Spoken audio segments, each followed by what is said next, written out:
Ang kwento ni Tomby. Ang kwentong ito ay hango sa totoong buhay. Mula ito sa isa nating tagapakinig. Naitago na lang natin sa pangalang Amboy. Taong 1954. Boac, Marinduque. 9 gulang pa lamang si Amboy na mga panahong ito. Bigla na lamang may mga taong dumating sa tahanan. Hinamak ang mag-anak. Pinagpapatay at sinunog pa isa-isa ang katawan. Mabuti na lamang ay naitakas si Amboy ng ina.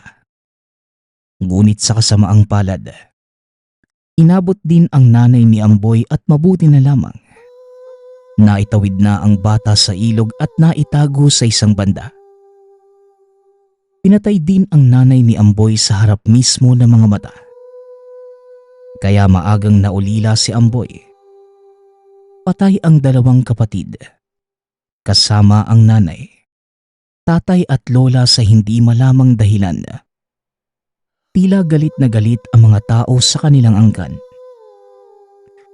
Hindi niya nakilala ang mga ito maliban sa mga palatandaan sa mukha. 4 at kaswal lamang ang kasuotan. Hindi niya lubos maisip kung kabilang ba sa lugar ang mga salarin, sapagkat yon ang unang beses niyang nakita ang mga itsura nito. 2 araw na natili si Amboy sa pinagtataguan. Hindi lumabas ang bata dala ng matinding takot na baka may makakita at patayin din siya. Nang masiguradong tahimik at wala ng tao sa lugar, saka pa lamang lumabas si Amboy. Hapon na ng mga sandaling yon, malapit nang sumaklob ang dilim sa liwanag. Maingat na binalikan ng bata ang tahanan. Naabutan niya ang mga sunog na labi na nagmistulang panggatong at malapit ng maabo. Kahit isa sa kanilang malapit na kapitbahay, walang lumapit at nagbigay ng simpatya. Normal lamang na tila walang nangyari sa lugar. Naisip ni Amboy na baka hindi napansin ng mga ito ang naganap sa pamilya dahil ilang ektarya ng lupa ang pagitan ng bawat tahanan. Labis na dalamhati ang sinapit ng bata. Halo-halo ang pakiramdam. Matinding lungkot, kawalan ng pag-asa at pangungulila. Pumasok ito ng tahanan sa pag-aakalang pagnanakaw lamang ang dahilan ng mga salarin. Subalit ni isa sa mga gamit ay wala namang nawala. Hindi din nagalaw ang maliit na silid. Ngunit may mga bakas ng putik sa sahig. Sinubukan niyang puntahan ang pinakamalapit nilang kapitbahay. Ipinaalam niya ang sinapit ng pamilya. Subalit walang tumugon o kahit makitaan man lamang ng pagkagulat at pag-aalala. Nagtataka din ang bata dahil ang mga kilos ng mga ito tila hindi kilala si Amboy. "Pakiusap po. Humihingi po ako ng tulong. Ang mga magulang at kapatid ko, pati si Lola, pinagpapatay po silang lahat. Paniwalaan niyo naman ako." Wika ni Amboy. Pero imbis na sumagot ang mga ito, pumasok pa sila sa loob ng tahanan at pinagsarahan siya ng pinto. Narinig pa niya ang pag-uusap sa loob. Boses ng ama ng tahanan at sinabing, lahat ng miyembro ng pamilya ay dapat iwasan si Amboy.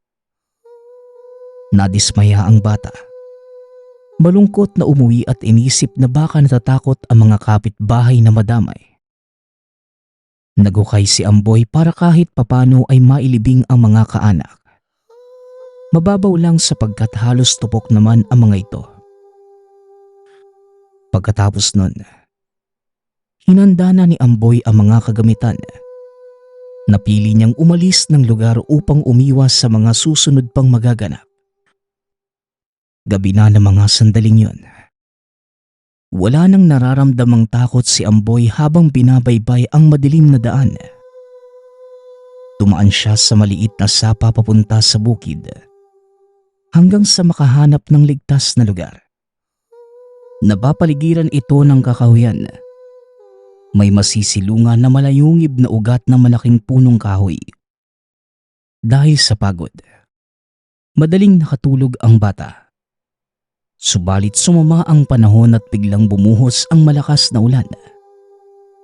Sinuksok niya ang katawan sa ilalim ng ugat upang kahit papano ay hindi mabasa.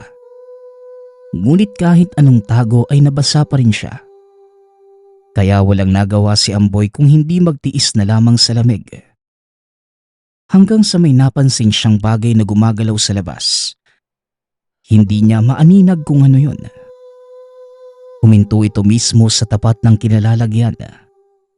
Dito niya napagtanto na isa itong tao. Nang dumungaw ito sa butas, natakot si Amboy nang makita ang pangit nitong mukha dahil sa dami ng balahibo sa pisngi. Hanggang sa, "Oh, nariyang ka lang pala. Humayo ka at basang-basa ka na sa tubig. Halika't sumama ka sa akin." wika ng matanda. Puno ng balbas at bigote ang mukha nito na tila ermitanyo. Ngunit may manipis na pangangatawan. Dahil maayos naman ang pakikitungo ng matanda, kagad itong sumunod at lumabas sa yungib. Hanggang sa tumuro ito sa isang banda. "Doon. Tumakbo ka doon. Naroon ang bahay ko. Dalhin at susunod ako. Isisilong ko lamang ang mga kambing ko doon sa unahan." Mungkahi ng matanda. Tumakbo ang bata papunta sa direksyong yun at nakita sa lugar ang maliit na kubo. Kinakapitan ito ng dalawang malalaking puno at nakaangat ang papag sa lupa. May maliit na beranda ang kubong yun. Doon muna sumilong si Amboy. Samantala, ilang sandali lang ay bumalik na ang matanda kasama ang mga kambing na basa sa ulan. Panay bitaw pa ito na mabigat na salita dahil hindi niya nailigpit ng mas maaga ang mga kambing. Sakitin ang mga ganitong hayop sa oras na mabasa. Mawalang galang na po. May tao palang nakatira dito. Tsaka, paano niyo po ako nakita? Tanong ni Amboy.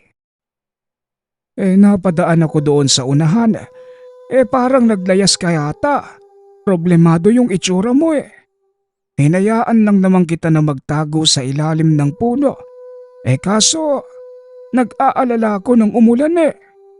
Kaya ito, kasabay ng pagkuha ko ng kambing, dinaanan na din kita. Tawagin mo na lang akong Mang Tamyong. Matagal na ako dito. Nasanay na akong manirahan sa tahimik na lugar na ito. Ikaw ba dong? Anong nangyari at nadako ka rito, iho? Tugon ni Mang Tamyong. Kuwan po eh. Pinatay po yung mga magulang ko. Ako na lang po ang mag-isa. Natatakot po ako na baka pati ako patayin din nila.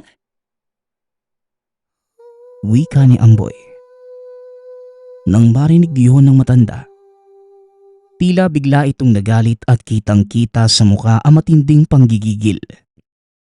Naglakad dito sa gitna ng ulan at sumigaw. Nagtataka naman noon si Amboy kung bakit tila sobrang apektado ng matanda sa nangyari sa pamilya. Nakita niya pang umiiyak ito sa gitna ng ulan habang nakaluhod. Lumapit naman ang bata rito at sinabi, Bakit po Mang Tamyong? Kakilala niyo po ba kami? Bakit po parang sobra din ang pagdadalamhati niyo sa nangyari? Tanong ni Amboy. Wala iho. May naaalala lang ako. Kapareha ng sinapit mo. Ganon din ang nangyari sa pamilya ko. Kaya yun, ganon na lamang kalakas ang epekto sa akin ng mga salaysay mo. Bumalik ka na sa kubo. Ba't ka pa sumunod? Sige na. Tugon ng matanda.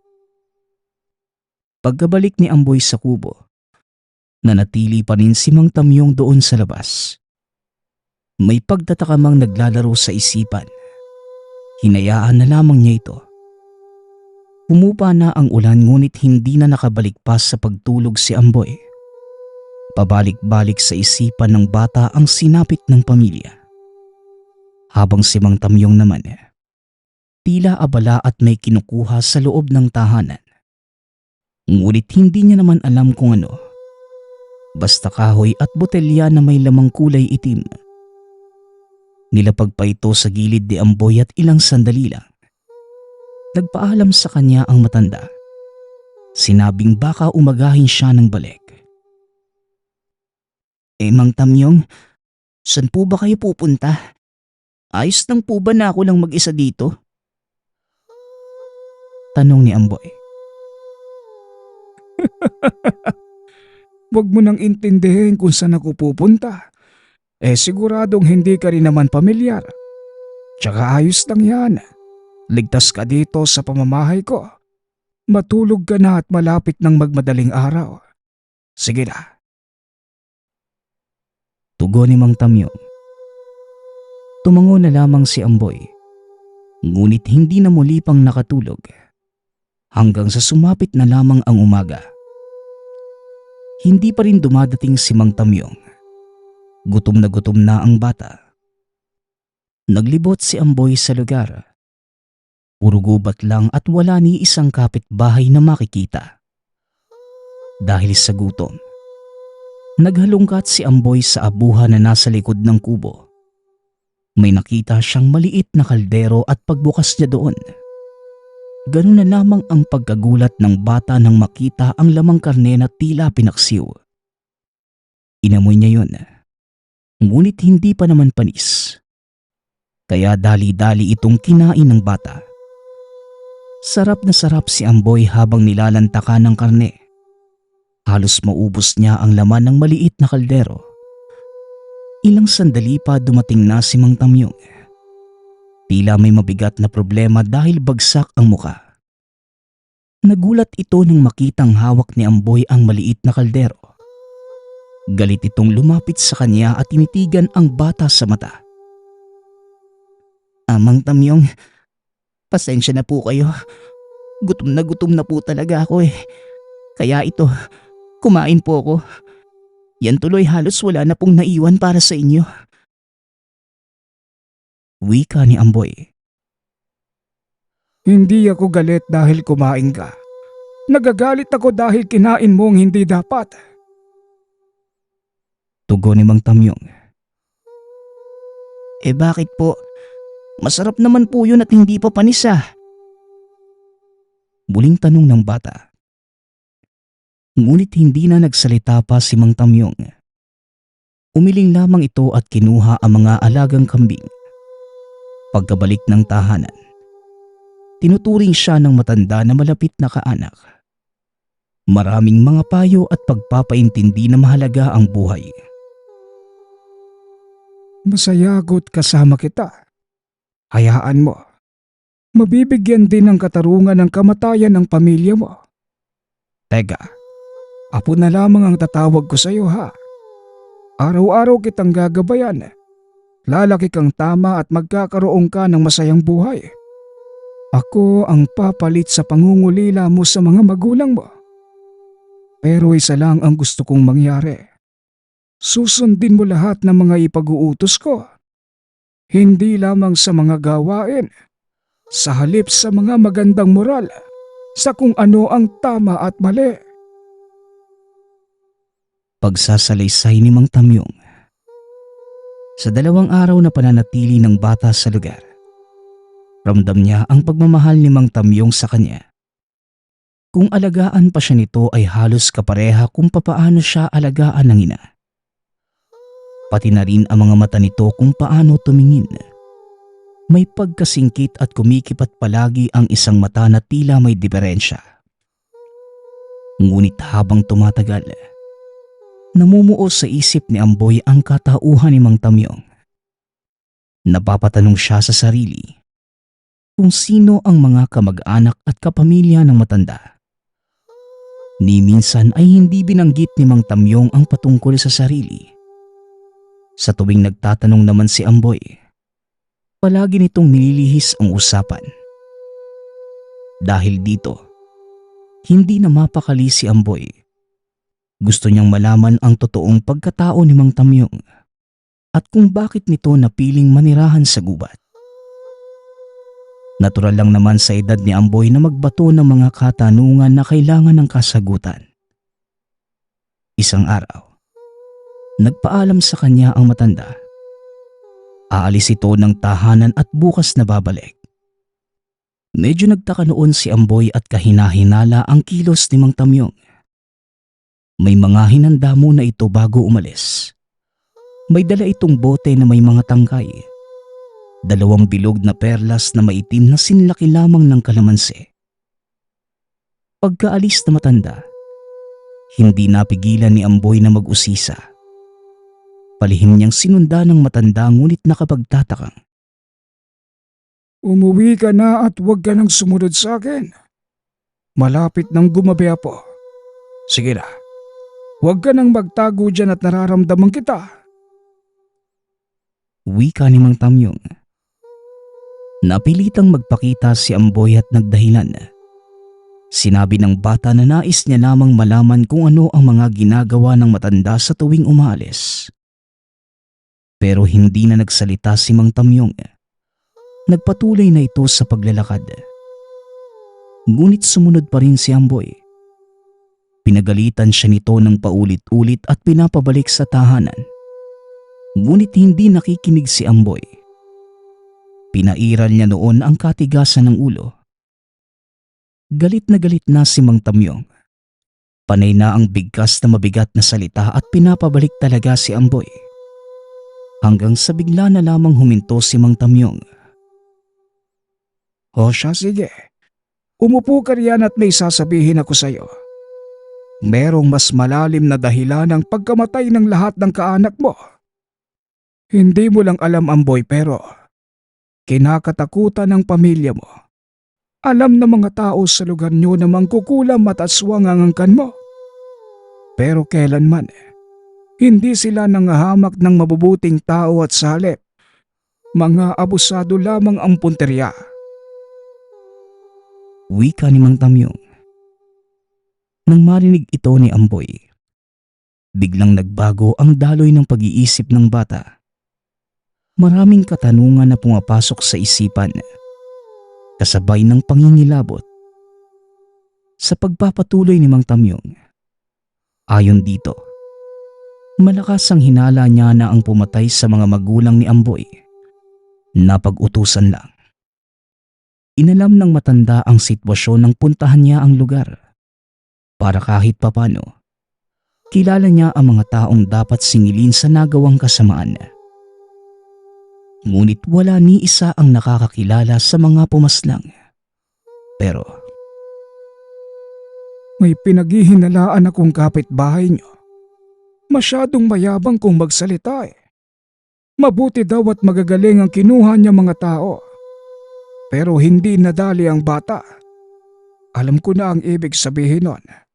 Maaaring ang kapitbahay niyong yon ang dahilan kung bakit pinagpapaslang ang pamilya niyo. Ang batang tinutukoy niya, walang iba kundi ikaw. wika ni Mang Tamyong. Kagad namang nagtanong si Amboy kung saan banda nakatira ang tinutukoy ni Mang Tamyong. Sa gawing kanluran, sa kalsada banda. Sa pagkakaalam ko, may kaya ang mga taong yon. Tugon ng matanda. Ganun po ba? Papatayin ko siya. Pati ang buong pamilya niya. Papatayin ko. Nga po pala Mang Tamyong. Bakit ganun lang po ang pagmamalasakit niyo sa akin? At parang kayo pa ang naghahanap sa mga salarin. Tanong ng bata.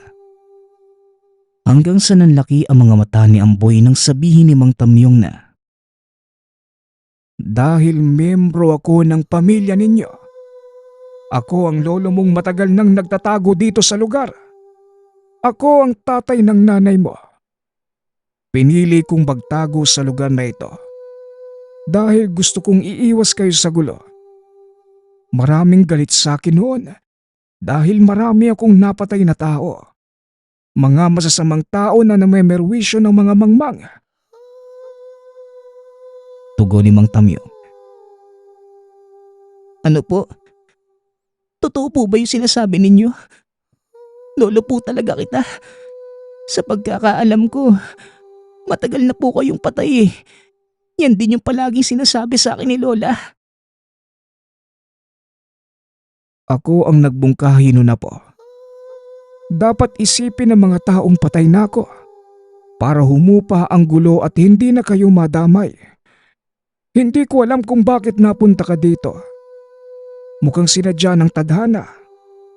At ang pagalis ko ngayon, papatayin ko kung sino man ang sangkot sa pagpaslang sa pamilya natin. Tugon ni Mang Tamyong. Sasama po ako, Lolo. Sasama po ako. Wag na po. Huwag ka nang sumama dahil malalagay ka lamang sa peligro. Ako na lang, total kaya ko naman. Bahala po kayo. Basta sasama po ko. Kung ayaw nyo naman ituloy ang lakad nyo dahil sa akin, ako na po ang pupunta roon. Ay, o siya sige sumama ka. Pero wag na wag kang lalapit kung saan may mga kalaban. Magtago ka hanggat makakaya mo. Sige po. Gagawin ko yon. Teka, ano naman po ang gagawin ninyo? Paano po natin sila mauubos? Tanong ni Amboy. Ngunit hindi na nagsalita ang matanda. Nagsimula na itong maglakad habang si Amboy naman abot langit ang kaba dahil nailalarawan na niya sa isipan ang mangyayari. Walang dala na kahit anong sandata si Mang Tamyong. Maliban pa dyan, halata na mahina na ang katawan. Nang makababa sila ng lugar, itinuro ng lolo kung saang bahay ang tinutumbok niya. Itinuro din ito kung saan magtatago si Amboy. Hindi kumikibo ang bata at tila hihiwalay ang kaluluwa sa katawan sa sobrang takot. Ilang sandali pa, bigla na lamang may kinuha si Mang Tamyong sa bulsa at isinubo. Ito yung perlas na kulay itim. Binuksan naman ito ang botelya at ininom ang laman. Napatakip ng ilong si Amboy dahil sa kakaibang amoy. Tila medesinang halaman, pero may halong bulok na laman. Nagsasalita ito ng katagan at tila tunog kuliglig. Hanggang sa napaatras si Amboy dahil sa biglaang paglagutok ng katawan ng lolo. Iba't ibang posisyon. Nagkabali-bali ang mga paa, kamay pati na ang ulo. Unti-unting nangingitim ang balat hanggang sa naging nakakatakot na elemento. Tao ang katawan. Ngunit may ulo ng aso at may pakpak ng panike. Kaya ako galit nang kainin mo ang laman ng kaldero. Karne yon ng tao, apo. Gabunan ang angka natin, Amboy. Ikaw na lang at ako ang naiwan. Wika ni Mang Tamyong. Naglakad na ito papunta doon sa bahay. Naiwan lang sa lupa ang ilang gamit. Yung tangkay, botelya at yung bilog na itim na perlas. Habang si Amboy naman alinsunod sa mga sinabi ng matanda. Pumunta siya sa sinabi nito kung saan siya magtatago. Bitbit niya ang mga gamit ng lolo. Bigla na lamang pumasok sa isipan na inumin din ang laman nito at isubo ang isa pang bilog na bagay. Hanggang sa ginawa nga yun ni Amboy. Dahil sa pag-aakalang magiging katulad din siya ng matanda. Upang makipaghiganti siya sa humamak sa kanilang pamilya. Tiniis ni Amboy ang kakaibang lasa. Madulas at uminit ang sikmura ng bata. Tila nalasing si Amboy at kumalat ang init mula sa sikmura hanggang sa buong katawan. May nakita siyang mga tao sa bandang kalsada. Dito nagpantig ang tenga ni Amboy dahil ang mga taong ito, walang iba kundi ang mga taong nakita niya noon na pumaslang sa pamilya. Galit na galit si Amboy at sa hindi malamang dahilan, bigla na lamang nilapitan ang mga ito. Ngunit napansin ng bata na tila natatakot ang mga ito sa kanya habang papalapit siya sa kinaroroonan. Labis itong pinagtaka ng bata. Bakit sila natatakot samantalang bata lang naman siya? Ngunit doon niya lamang napagtanto. Aswang! Aswang pare! Aswang yun nasa harapan natin! Teka, aswaga! Aswang yan pare! Wika ng mga ito. Bumunot pa ng baril ang dalawang tao at pinaputukan si Amboy. Hindi iniinda ng bata ang tama ng bala. Ramdam niya ang pamamanhid ngunit hindi ito naging hadlang upang hindi niya ituloy ang paglapit sa dalawa. Dito lamang napagtanto ni Amboy na tuluyan na siyang naging aswang nang hindi namamalayan. Akmang susunggaban na niya ang isa. Ngunit bigla na lang may umatake sa mga ito. Kitang-kita ni Amboy ang pagkawasak-wasak na mga katawan habang isa-isang natutumba. Ano pang ginagawa mo? Hindi ka nakikinig sa akin. At ngayon uminom ka pa ng sumpa. Wika ni Mang Tamyong. Sila mga taong pumaslang sa nanay at tatay ko. Pati sa mga kapatid ko at kay Lola. Sila, kaya hindi ko napigilan ang sarili ko. Tugon ni Amboy. Umalis na tayo dito. Hindi na ituloy ni Mang Tamyong ang sasabihin. Paano yung nakatira sa bahay? Di ba papatayin mo ang nakatira dyan? Wika ni Amboy. Tapos na. Isa na lang ang pinatay ko. Kung sino ang mismong ugat sa pagpaslang ng pamilya natin. Tugon ng matanda. Mabilis na binalikan ni Amboy ang mga gamit na naiwan. Yung bote at ilang tangkay. Hindi niya maintindihan sa sarili kung bakit sobrang bilis niya at malakas ang pangangatawan. Pagkapa niya sa mga tama ng bala, wala man lamang kahit kaunting sugat. Tila naghihilom ng kusa ang mga ito. Ngunit sa kabila ng lahat, gumaan ang pakiramdam ng bata. Bagaman natuklasan ni Amboy na lolo niya si Mang Tamyong at aswang ang angkan, masaya ito dahil kahit papano, may natira pa sa kanyang kapamilya. Nang makarating sa tahanan, pinagalitan ng matanda si Amboy. Nasaan yung tao na sila ngunit ang boses ng lolo ay tunog gasgas pa rin. Nabigyan nga ng hustisya ang pagkamatay nila. Pero nagpakita ka naman. Paano kung may nakapansin na ibang tao? Di mas lalong liliit ang mundo mo katulad ko. Wika ni Mang Tamyong. Pasensya na po lolo. Hindi ko lang po napigilan ang sarili ko ano ba yung laman ng bote at yung sinubo nyo? Para po ba yan maging aswang? Tanong ni Amboy. Yung isinubo ko, anting-anting na trabong ko. Mabisa sa panlilinlang. Pagiging mabangis at hindi makakaramdam ng awa. At yun pa lang ang unang beses kong isinubo dahil gusto kong ipadama sa kanila ang walang awang pagpatay. Ang masaklap. Hindi na mailuluwa pa maliban na lang kung mamamatay ako. At yung tangkay naman, nagbabaka sakali lang ako na baka may tangan ng kalaban. Gagamitin ko sana yun sa pagbasag ng lakas nila. Kaso mga normal na tao lang pala.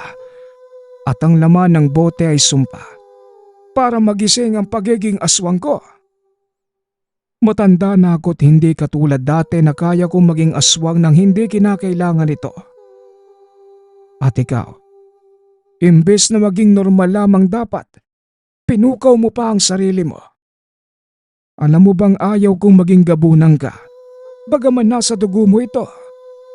Paano na yan? Hindi na mapipigilan ang pagiging aswang mo. Lente ka talagang bata ka, oo.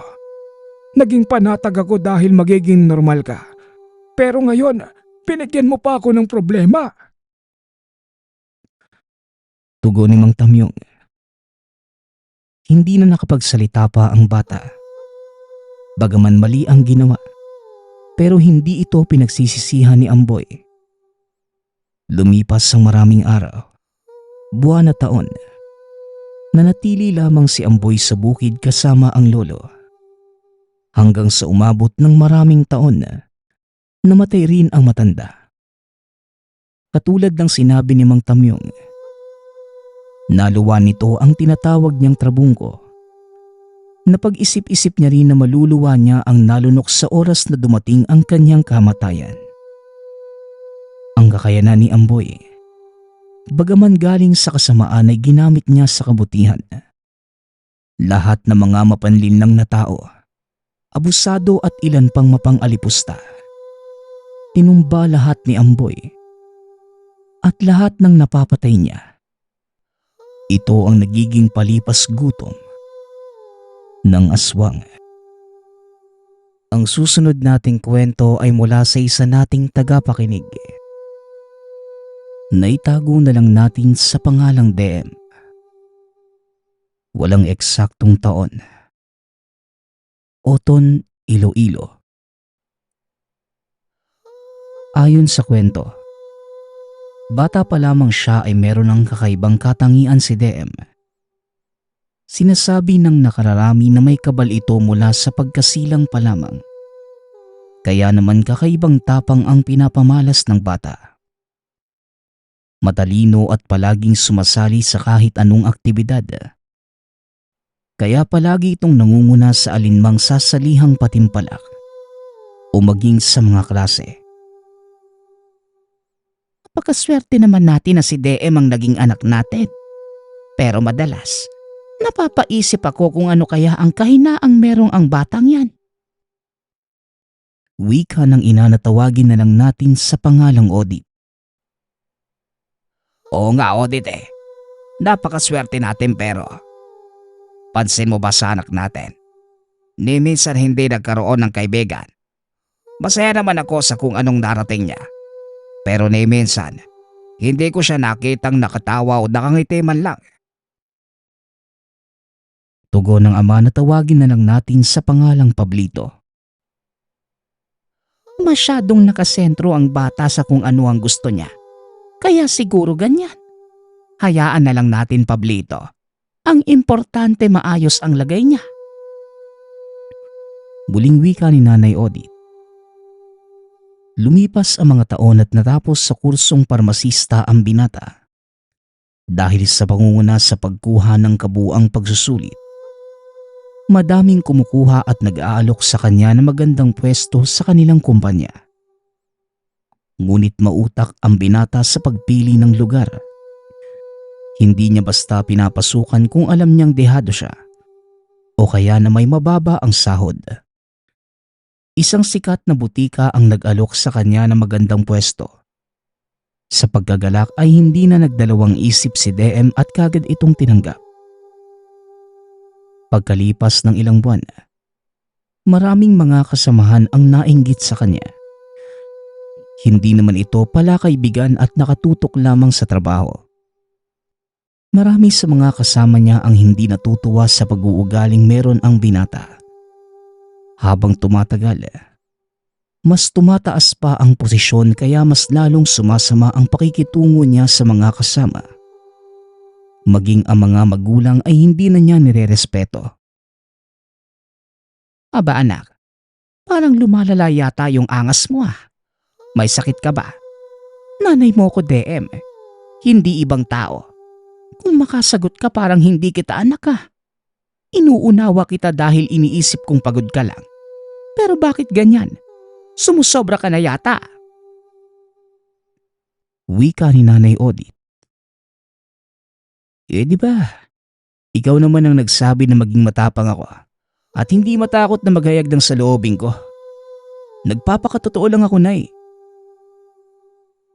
Tugon ni DM.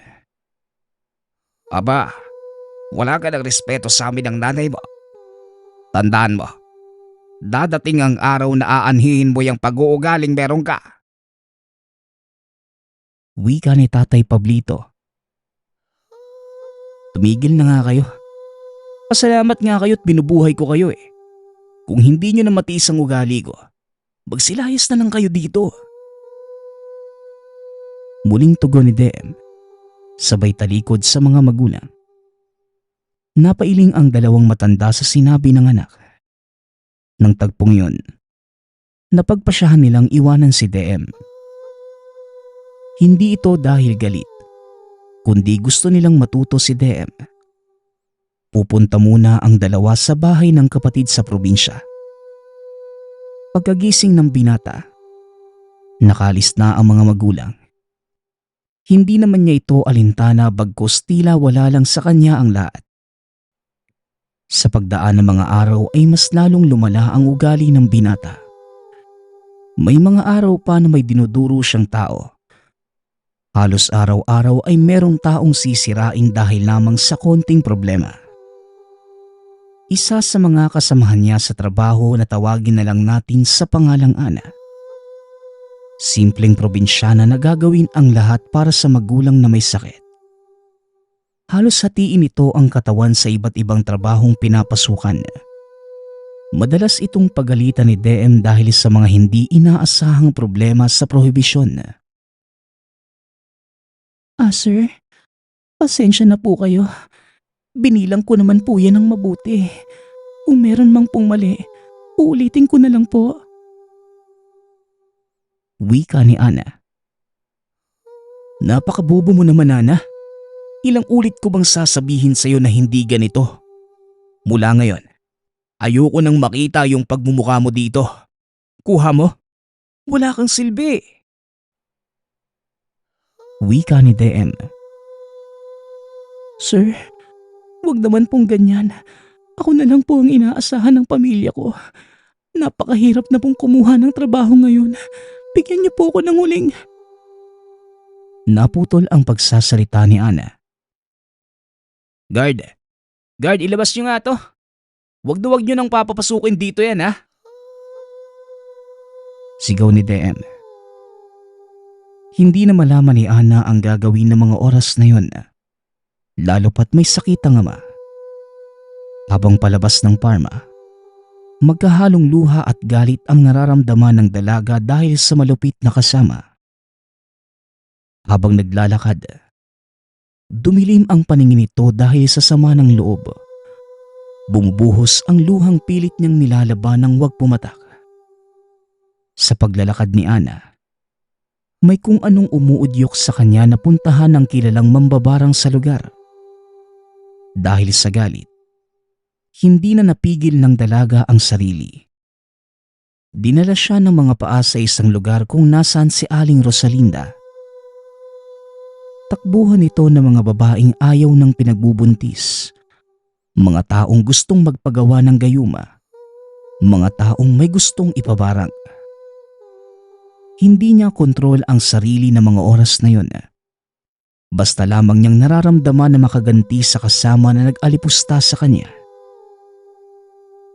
Anong magandang hangin ang nagdala sa'yo dito, iha? Magpapalaglag ka ba? Halika't pumasok ka sa loob. Wika ni Aling Rosalinda. Magandang hapon ho. Hindi ako buntis, Ale. May nais lang ho akong pagawa sa inyo. Tugon ni Ana. Sige, pumasok ka at maraming tiktik sa lugar. Dito mo na ikwento ang lahat. Ale, marunong po kayong mambarang. Gusto ko po sanang pahirapan ng husto ang taong... Napatigil si Ana. Hindi man lang natapos ang pagsasalita. Muli itong napahagulgol. Habang hirap sa pagsasalita dahil sa sama ng loob, Pinilit niyang isaad sa mambabarang ang nangyari. Habang pinapakinggan nito ang problema ni Ana, napagtanto niya na kailangan nga ng tulong ng dalaga. Ilang minuto lang ang makalipas nang matapos ito sa pagsasalaysay.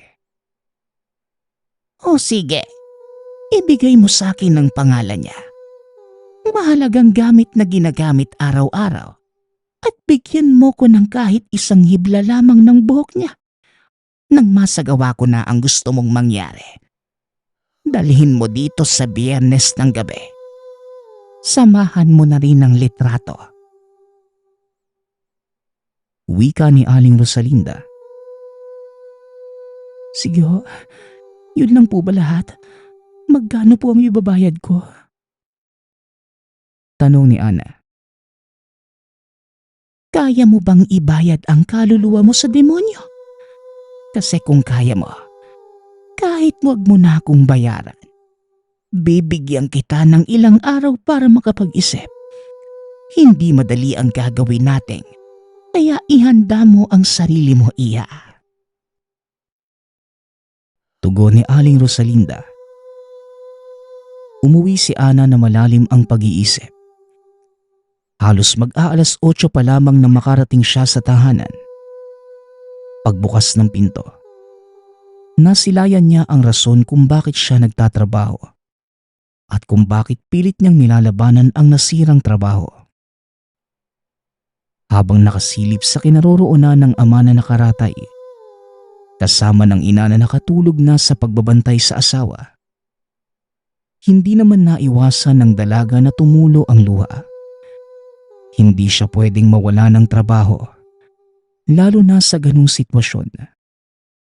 Hinayaan na lamang niya ang mga magulang na makapagpahinga. Dumiretso na ito papasok sa sariling silid. Doon ibinuhos ang lahat ng sama ng loob. Sinusumpa niya na gagawin ang lahat upang makagante. Maaga pa lamang ay bumalik na sa parma si Ana para sana kunin ang huling sahod at mga kagamitan. Manong Sekyo, sandali lang po ko. Hindi naman ako magtatagal eh. May kukunin lang ho ako. Pakiusap po.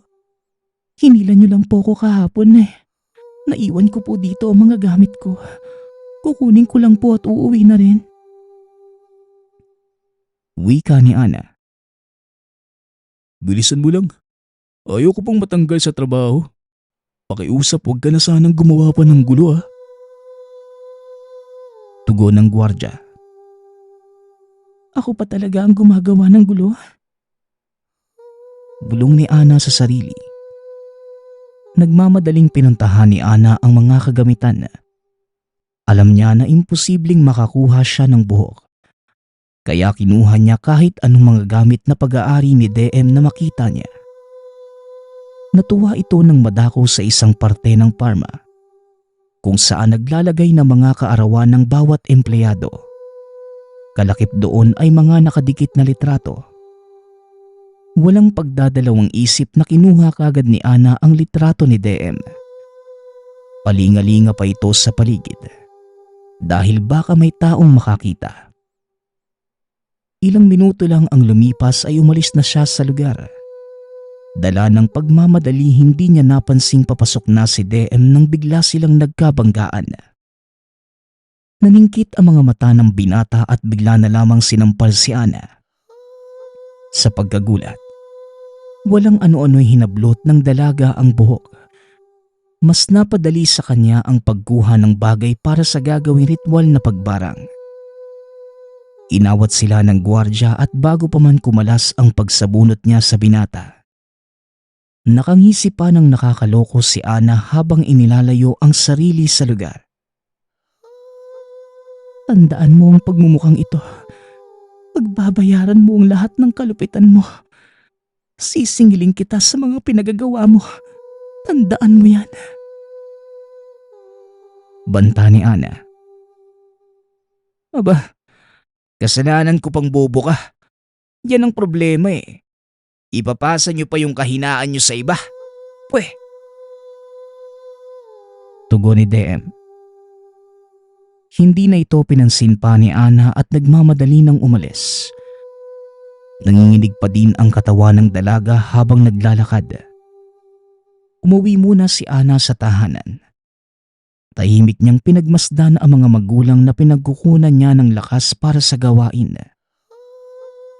Nang mga araw na yon, desidido na siyang ituloy ang barang, lalo pat kumpleto na ang mga bagay na kailangan niya.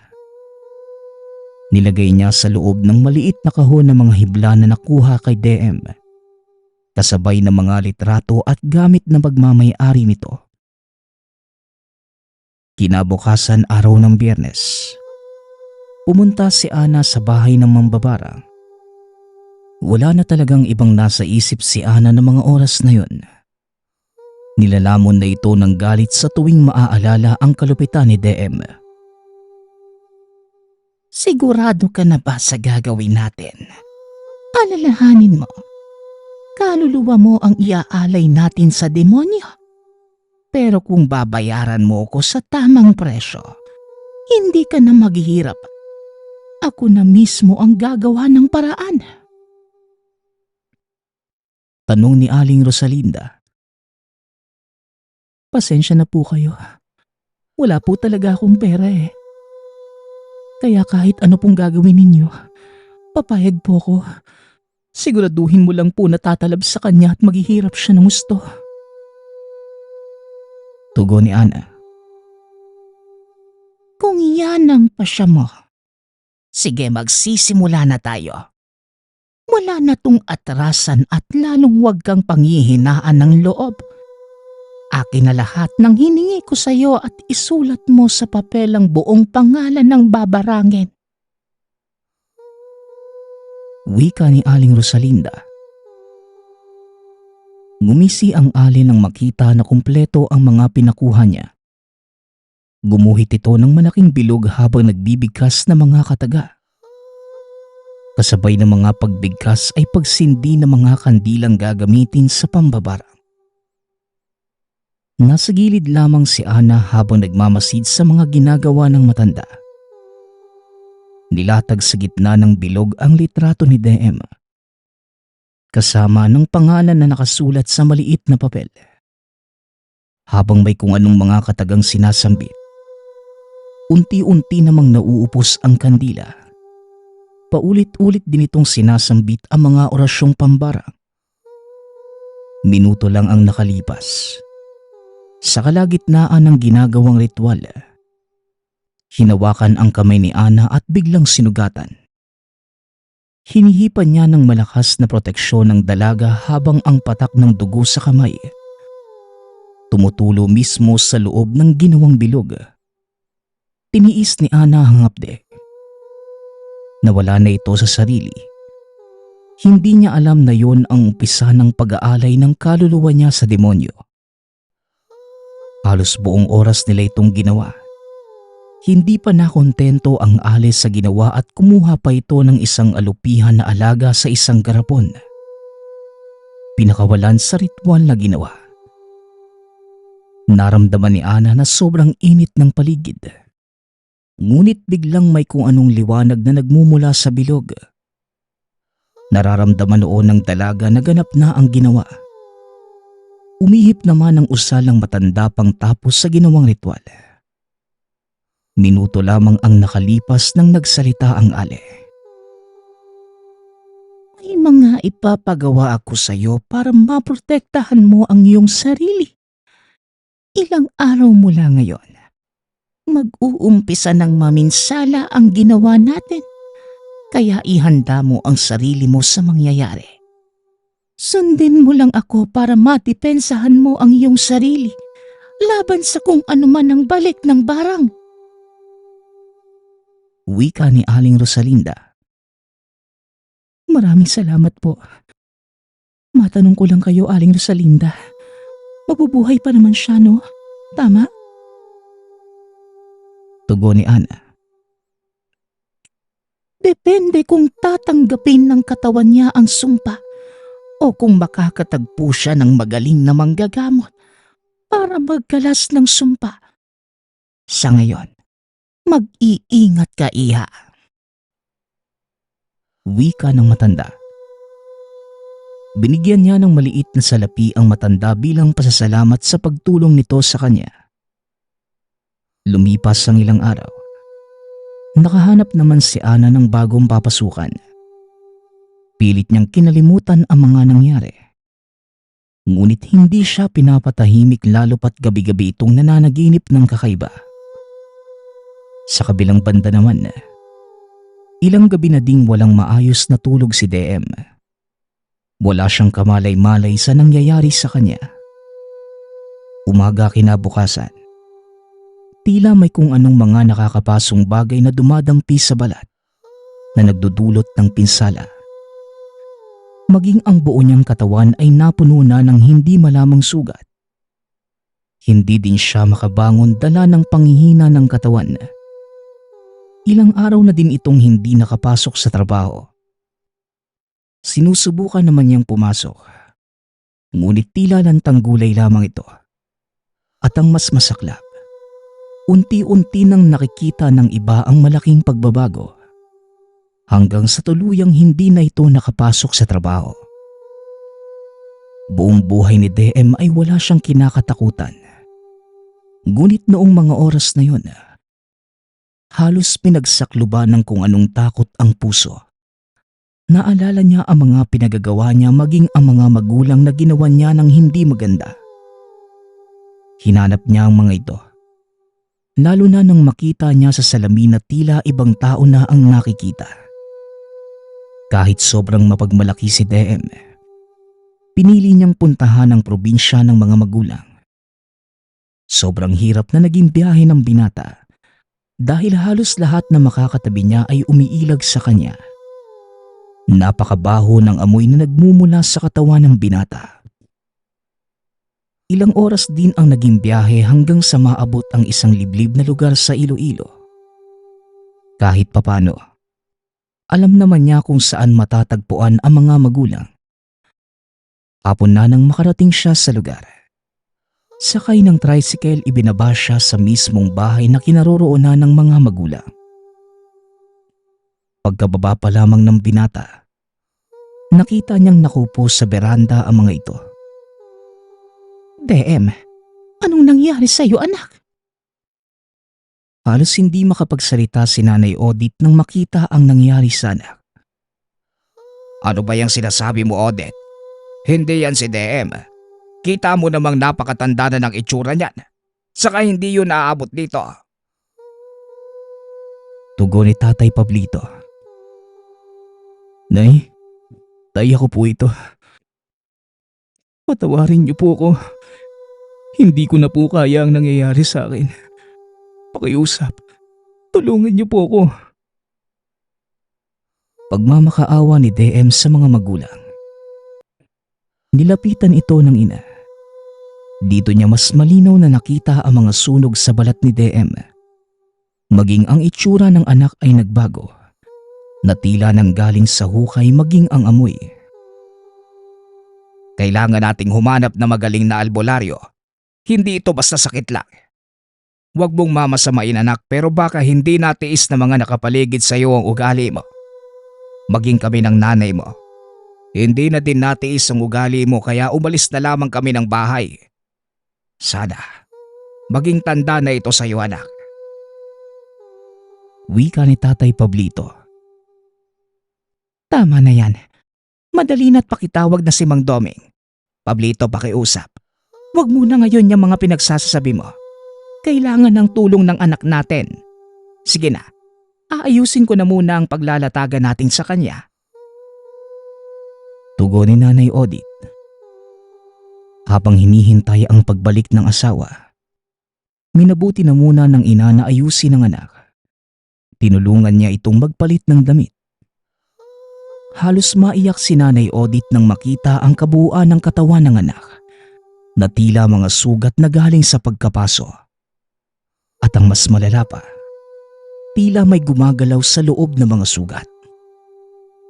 Ilang minuto pang nakalipas, dumating na ang asawa kasama si Mang Doming. Napabigkas pa ito ng mahabaging langit nang makita ang kalagayan ng binata. Wala nang sinayang na oras ang albularyo. Barang ang tumama sa anak ninyo. Pablito, kumuha ka ng bawat lagyan mo ng malakas na apoy. Isa-isa nating susunugin ang alaga ng bruha. Utos ni Mang Doming. Bago nagsimula ang matanda na hawakan ng binata, nagusal muna ito ng pangproteksyon sa sarili maging sa buong tahanan. Nagdasal siya ng mataimtim bago nagsagawa ng ritual. Kumuha si Mang Doming ng malinis na tela. Nilagyan ng langis at ginamit na panghaplas. Halos buong katawan ay hinaplasan ng albularyo. Tinawag niya ang ama ng binata upang may tagahawak ng baong may apoy. Habang iniisa-isa niyang pinapalabas ang mga alaga ng bruha. Malakas ang kapit ng sumpang ito. Malaki siguro ang pagkakasala mo sa taong gumawa. Ganun pa man, makakaya ko itong kalasin sa katawan mo. Pero nasa sayo kung ibabalik ba natin sa kabilang panig ang ginawa nila. Wika ni Mang Doming. Tumutulo ang luha ni DM habang nakikinig sa salita ng albularyo. Sa dami ng ginawa niya ng masama, napagtanto niya na kulang pa ang nangyari sa kanya bilang kaparusahan. Ramdam niya ang sakit habang may dinudukot sa mga sugat niya ang albularyo. Dinidiretso ito sa baga upang hindi na makapaminsala pa. Habang sinasagawa yun ng manggagamot, umiihip ito ng malakas na usal pang depensa lalo pat ramdam niya ang bigat ng pakiramdam sa tuwing may mahuhugot na alupihan. Paunti-unti, hanggang sa natanggal na niya lahat ng mga insekto. Gusto mo bang gumante? Kaya nating ibalik sa kanya ang ginawa niya sa'yo. Pero nasa sayo pa rin ang pagpapasya. Sa ngayon, iho, hindi pa ganap ang paggaling mo. Kailangan pa nating obserbahan ang mga lumalabas sa katawan mo. Wika ng albularyo. Wag na po. Batid ko pong marami akong nagawang pagkakasala sa iba. Maraming galit sa akin kaya hindi na po ako gaganti. Ang gusto ko na lang po, Mang Doming, gumaling po ako. Tugon ni DM. Napabuntong hininga ang manggagamot at ginawa ang kagustuhan ng binata. Halos ilang oras din bago natapos ang ginagawang gamutan. Bago pa man umalis ang manggagamot, nagbilin ito ng mga dasal pang proteksyon sa buong tahanan lalo na kay DM. Dagdag pa ng matanda, hindi gaano kalala ang ginawang pinsala sa kanya. Nais lamang ng bruha na bigyan siya ng leksyon. Ayon pa kay Mang Doming, nakakamatay ito kung hindi naagapan kaagad ang mga pinsala. Labis naman ang pasasalamat ng pamilya dahil naging maayos na ang lagay ng binata. Mula noong gumaling si DM, hindi na siya muling bumalik pa sa syudad. Dala marahil na mga pilat sa balat. Naging marka ito ng pagiging masama ng ugali. Hindi man maipaliwanag ng siyensya ngunit nag-iwan ng aral ang naging karanasan. Nang tamaan siya ng barang. Nagpapasalamat nga pala ako sa nagpadala ng ating kwento. Nawa ay nagustuhan niyo ang inyong napakinggan. Nagpapasalamat din ako sa lahat ng sumusuporta sa ating channel. Nawa ay patuloy niyong suportahan at pakinggan ang ating mga kwento. Hanggang sa muling pakikinig. Paalam.